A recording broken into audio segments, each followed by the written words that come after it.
After the funeral of my father, a highly respected major shareholder in the company, our family convened to discuss the inheritance. In the meeting, my brother-in-law, Jason, unexpectedly asserted his opinion. He argued fervently that my wife, Emily, the eldest daughter, should inherit the stocks and a total of $5 million. Witnessing my brother-in-law and sister eagerly anticipating a substantial windfall, the lawyer calmly interjected with a hint of surprise. As the lawyer explained, Emily legally had no claim to the inheritance. My name is John, a 42-year-old salaried worker living with my beloved wife and 2 children. Despite my father's impressive reputation, my elder sister, Emily, has long been a source of concern for our parents due to her recurring problematic behaviors. She struggled to establish a stable career and led a self-centered life, causing me to distance myself. Over time, my discomfort grew, particularly when Emily, at the age of 50, abruptly brought home a much younger man named Alex and announced her intention to marry him. Despite Alex's attractive appearance, he exuded an irresponsible air that did not sit well with me. Emily shamelessly sought wedding funds from our father, quickly squandering them. Her audacious demand for more funds further distressed our father, who faced health issues. Eventually, our father succumbed to an illness, leaving us grieving his sudden demise. I took charge of the funeral arrangements while my sister, true to form, distanced herself and refused to contribute. In the aftermath of the funeral, as my mother and I were still grappling with our grief, the lawyer arrived to discuss the inheritance. To our surprise, Jason and Emily barged into the discussion, claiming that Emily, as the eldest daughter, was entitled to the stocks and a $5 million inheritance. Jason's triumphant demeanor shocked us, and he boldly asserted that we should not think about using the funds as we pleased. Both my mother and I were bewildered, having been unaware of the will left by our father. As Jason reveled in the prospect of newfound wealth, Emily, dissatisfied, questioned the lawyer's statement. However, the lawyer clarified that Emily had no legal right to the inheritance. This revelation left both my sister and brother-in-law with astonished expressions. Emily, displaying her anger, raised her voice, insisting that it was impossible. The lawyer further disclosed that Emily was not the biological daughter of the deceased. Emily turned to our mother with an intense gaze, seeking confirmation. At that moment, my mother wore a complex expression, seemingly unable to find the words to address the shocking revelation. I had always been aware that Emily and our father were not biologically related, but it appeared she was completely oblivious to this fact. Confused, Emily began shaking our mother's shoulders, pleading desperately, "Mom, what does this mean?" Unperturbed by the shaking, my mother calmly yet firmly revealed, "Emily, you are the daughter of my previous husband." While being shaken, my mother quietly disclosed this significant fact. Emily, who had always asserted that our dad loved her the most, now wore a face of utter disbelief.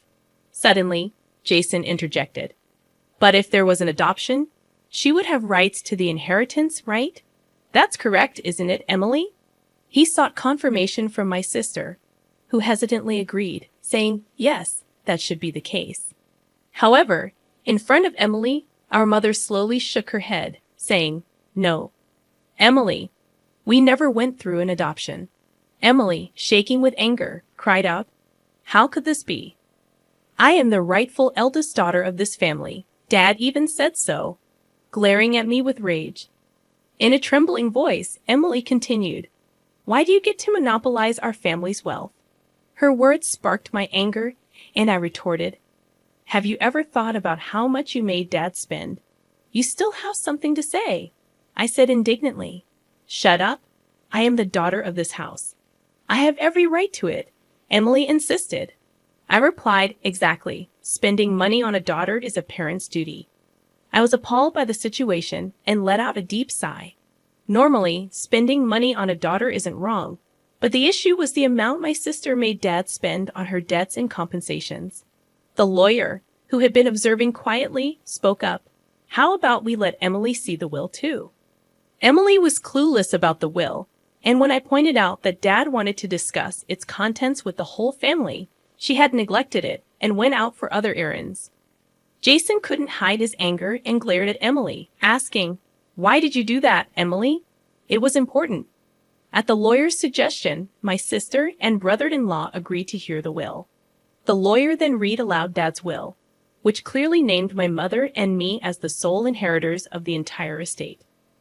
The will detailed specific reasons why Emily was not legally adopted. It seemed Dad initially intended to accept Emily as a formal family member. However, the will meticulously described his disappointment in her mean actions towards me since childhood and her escalating wastefulness as she grew older. Emily was shocked and lost for words, confronted with the reality of having no inheritance rights. "What does this mean, Emily? Were you deceiving me, making me believe we'd become rich?" I asked. Left behind, Emily glared at us with a face full of anger, questioning my mother. "Why didn't you adopt me? Why does Mom get the inheritance?" I had always been aware that Emily and our father were not biologically related, but it appeared that she was completely oblivious to this fact. Confused, Emily began shaking our mother's shoulders, pleading in a desperate voice, "Mom, what does this mean?" Unperturbed by the shaking, my mother calmly yet firmly replied, "Emily, you are the daughter of my previous husband." While being shaken, she quietly disclosed this significant fact. Emily, who had always taunted me with claims that Dad loved her the most, now wore a face of utter disbelief. Suddenly, Jason interjected, "But if there was an adoption, she would have rights to the inheritance, right?" "That's correct, isn't it, Emily?" Seeking confirmation from my sister. "Yes, that should be the case," Emily replied. However, in front of Emily, our mother slowly shook her head. "No, Emily, we never went through an adoption." Shocked by this revelation, Emily turned to our mother, demanding an explanation. At that moment, my mother wore a complex expression, seemingly unable to find the words to address the shocking disclosure. "I should have rights too. It's unfair because of Mom's lack of action," Emily exclaimed, her cries filled with frustration. My mother, struggling to find words, managed to say, "Well, that is why." "Why do you get everything? Why nothing for me?" Emily shouted angrily, her disheveled hair emphasizing her intense emotions.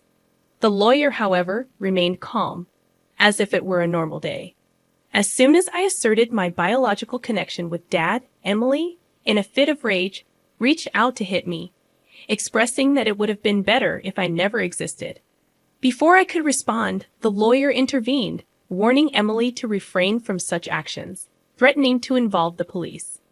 About half a year later, the inheritance process was smoothly completed.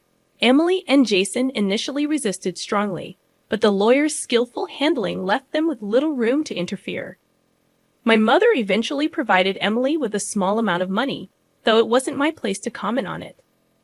Frustratingly, Emily and Jason disappeared without a trace, leaving our relatives in shock and disappointment due to their blatant greed for money. One day, my wife suggested taking my mother and daughter out for a pleasant meal. Despite my proposal for my mother to live with us, she hesitated, torn by the irreplaceable bond with Emily. Understanding her concerns, I gave my mother some time to think. As I drove her home, we were surprised to see lights on at the usually empty house. Cautiously parking the car in the garage, we approached the entrance, suspecting Emily might have returned. Suddenly, a car rushed towards us, and my daughter yelled, "Watch out!"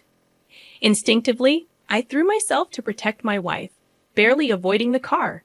Though I groaned in pain after being grazed by the car, my wife, worried, asked if I was okay. The car, driven by Jason, eventually crashed into the garage entrance. During my overnight stay at the hospital, Emily visited with my mother. While my mother tended to flowers, Emily looked at me and remarked, "You're surprisingly tough, aren't you?" Her tone carried a hint of disappointment. I pondered to myself, confirming my suspicions, and provocatively responded that if I had perished in the accident, Mom would have inherited everything. Disappointed by my words, Emily looked visibly uneasy. "I know what you were expecting," I continued as Emily averted her eyes, looking down. "But you see, Mom intends to renounce her inheritance, so your hopes won't come to fruition." As I uttered this, Emily stared back at me in astonishment. It seemed unfathomable to her that someone would willingly relinquish what they could receive. I have a wife and kids, so Mom says the inheritance should go to them. That's what a parent should do, I explained, anticipating Emily's objections. But Emily started to object, her words trailing off. I've made a will early, following Dad's example. Unfortunately, the inheritance that I should have will no longer go to Mom, I added. At these words, Emily shivered, unable to hide her agitation.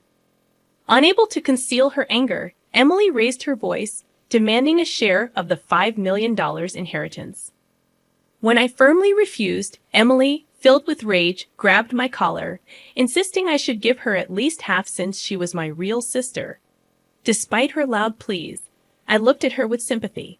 Such greed is what disappointed Dad. Don't you understand that? I spoke calmly. Emily's face rapidly turned red, and she reached for my throat. At that moment, my mother returned to the room and yelled at Emily, asking what she was doing. Hearing her shout, the nurses, summoned by the nurse call, escorted Emily out of the room. Though my mother seemed to try to protect Emily, she left, showering her with cold words. Where did I go wrong in raising her? My mother murmured in a pained voice. Soon after, we discovered that my mother had fallen ill. Pained by her weakening state, we started helping with transportation and housework. This, apparently, infuriated Emily, who probably heard it from our mother or encountered my wife when she came to ask for money. One day, out of the blue, Emily contacted me on my cell phone, stating that they would take care of Mom from now on, and I didn't need to come anymore. Confused, I asked her to explain the sudden decision, expressing deep concerns about leaving Mom's care to Emily, who could hardly manage household chores, let alone care for a sick person. I hurriedly called Mom to understand the situation, and surprisingly, I learned that Jason had caregiving experience, and Mom claimed her life wasn't much disrupted at the moment. I felt a sense of relief upon learning that, but soon after, Mom was rushed to the hospital in an ambulance due to a medication dosage mistake. The family hurried to the hospital, where we found Mom severely weakened. I asked my wife to stay with her and rushed to our family home. Upon arriving, I discovered the house in disarray. Mom couldn't prepare her favorite meals, the fridge was empty, and Emily had fired the helper without consulting anyone. Any expectations I had of Emily quickly turned to disappointment. Checking the safe, I found a significant amount of money had been withdrawn from Mom's bank account. Fortunately, the inheritance account was untouched, but the funds set aside for daily expenses were nearly depleted. Swiftly gathering necessary items such as bank books, cards, and seals, I returned to the hospital to explain everything to Mom and discuss our next steps. Emily, unaware of the bank book issue, was shocked, but her reaction darkened when I mentioned the medication mistake was something Jay had prepared. I suggested to Mom that it would be better not to let Emily into the house anymore, expressing my concerns about the house's terrible state and Mom's apparent weight loss. I warmly suggested that we live together in a new house. Mom burst into tears at these words, crying intensely. However, Mom's condition worsened, and despite the doctor's best efforts, she passed away heartbroken over Emily's actions. When I returned to the family home to prepare for Mom's funeral, I discovered that all the valuables were gone. It appeared that Emily and her financially struggling husband had taken them. Seeing the empty house filled me with shock and anger, and I resolved firmly to make things right. The day after Mom's funeral, I met with Emily and the lawyer at the law office to discuss the inheritance. Emily, filled with a sense of superiority, confidently declared her right to receive Mom's inheritance. Unable to contain my laughter at her misunderstanding, the lawyer solemnly announced, "Let's take a look at the will," and broke the seal. Emily's face drained of color when the contents revealed that she was not to inherit anything. Jason, showing his fury, demanded an explanation. "What does that mean? She's her daughter. You can't trick us. Hand over the inheritance now."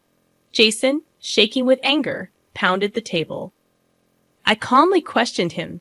"Jason, did you do something to Mom?" "I did no such thing," he retorted dismissively. Then why was the usual medication mistaken? I pressed, but Jason brushed it off, saying, "That's irrelevant, John. It's impossible that I don't get any inheritance. What did you do? I can't pay the mortgage for my apartment now." Shocked by his words, I realized that Emily had been counting her chickens before they hatched. Even though she hadn't appeared immediately after hearing of our mother's death, Emily, unable to hide her desperation, pressed the lawyer, "Is there really nothing?" The lawyer sighed deeply and confirmed, "Yes, the will is as it states." Explaining the legal aspects, he revealed that after deducting the amounts Emily had withdrawn and sold off without permission, the inheritance was practically non-existent. In reality, this situation was part of a plan I had discussed with the lawyer beforehand. Emily, astonished, protested vehemently, refusing to accept reality. She expressed her dissatisfaction, but I harbored strong resentment towards Emily, who only leeched off others without working. Just to take the money when Mom was delighted, believing that Emily would take care of her. Caring for someone requires money. "You wouldn't understand that," I lashed out. At my demand to see the expenditure details Emily had used for Mom, she trembled, realizing there were no receipts to acknowledge those claims. Jason tried to sway the situation in his favor, but I refused his request, openly admitting the mistreatment I had endured from Emily. I stated firmly, "I'll be taking legal action regarding that accident." Taken aback, Jason turned pale, realizing his slip. I explained that we had gained consent for recording the meeting in advance. Emily cried out in agony, realizing the consequences of their actions. As a result, Jason faced legal consequences, and his past misconducts were uncovered, leading to his arrest. Though Emily appeared to be a minor accomplice, she faced financial troubles and rejection from relatives. Meanwhile, I continued my days of steady work, unshaken by the ordeal, and looked forward to small joys from stock dividends.